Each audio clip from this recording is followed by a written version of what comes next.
सुनकर देखो, सुनकर देखो, सुनकर देखो जी। ममता राहुल मोदी बोले, लिखे जितेंद्र जी।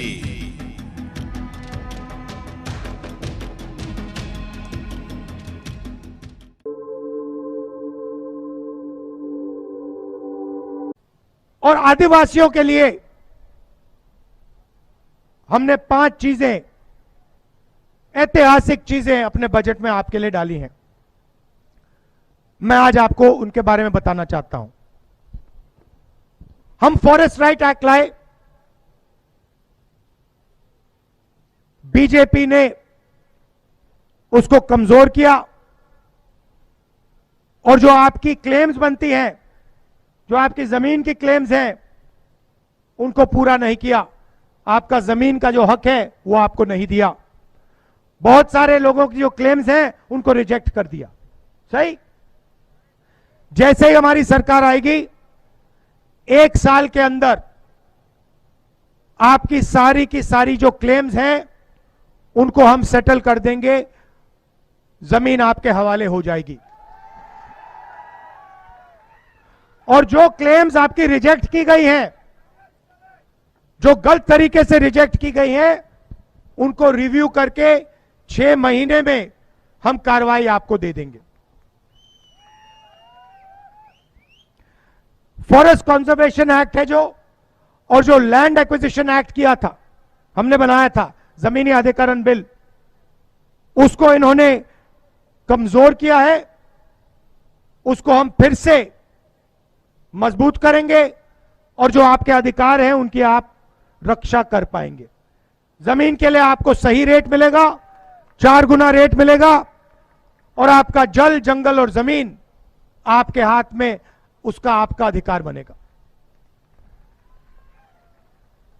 तीसरा काम, शायद सबसे ऐतिहासिक काम, जहां भी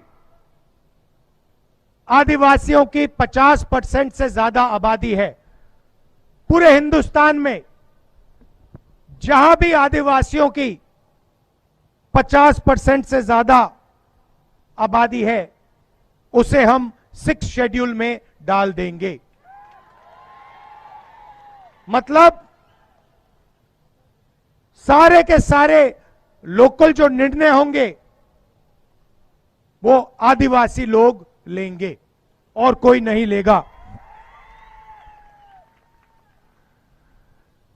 जैसे हमने किसानों के लिए लीगल गारंटी दी है, वैसे ही हम फॉरेस्ट प्रोड्यूस के लिए, जो जंगल में उगता है, उसके लिए लीगल गारंटी आपको दिलवा देंगे। और आखिरी काम, जो पैसा कानून है, उसमें जो विलेज गवर्नमेंट और ऑटोनोमस डिस्ट्रिक्ट सरकार होती है, गवर्नमेंट होती है, उसको हम आपके लिए एस्टैब्लिश करके दिखा देंगे। ये 5 काम हम आपके लिए करने जा रहे हैं। बाबा के बारे में पता नहीं है, या पता भी है तो उनकी लीलाओं के बारे में पता नहीं है। साईं सच्चरित में बाबा जब जीवित थे उस टाइम की लीलाएं वहाँ पर दी हुई हैं, परंतु आज जो लीलाएं हो रही है उसे कौन वर्ड्स में डालेगा, ताकि आने वाली जो पीढ़ियां हैं, 50 साल 100 साल बाद हमारी जो आने वाली जनरेशन्स है, उन्हें बाबा के बारे में कैसे पता चले। बस यही बाबा ने प्रेरणा दी, एंड वहाँ से शुरू हुआ सफ़र। पहली बुक थी miracles of Sai forever and beyond, और अब आगे मिरेकल्स ऑफ साईं कंटिन्यूज। तो चलिए। और इसमें एक बहुत इम्पोर्टेंट संदेश छिपा हुआ है, शायद आप अग्री करें भैया, कि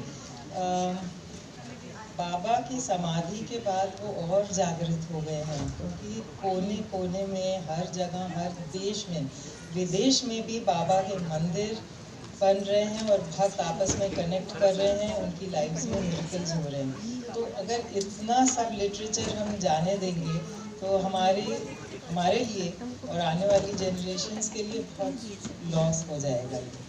तो चलिए शुरू करते हैं आज की शाम। देखिए, मैं अभी 3 दिन पहले दुबई से लौटा हूँ। वहाँ पर कम से कम मतलब एक मीटिंग के अंदर मैं 50 साईं भक्तों से मिलकर आया, और वहाँ समझ में आया कि बाबा की इंटरनेशनल प्रेजेंस क्या है। वहाँ पर एक बाबा के भक्त से मिला जिन्होंने 115 मंदिरों के निर्माण के के पीछे उनका हाथ है। तो वो भी all across the world, not only India. And बाबा ऐसी कोई कंट्री है ही नहीं जहाँ पर है नहीं उनका मंदिर, या वो प्रेजेंट तो हर गली और कोने में है, बट मंदिर भी हर जगह है। That's so true. तो चलिए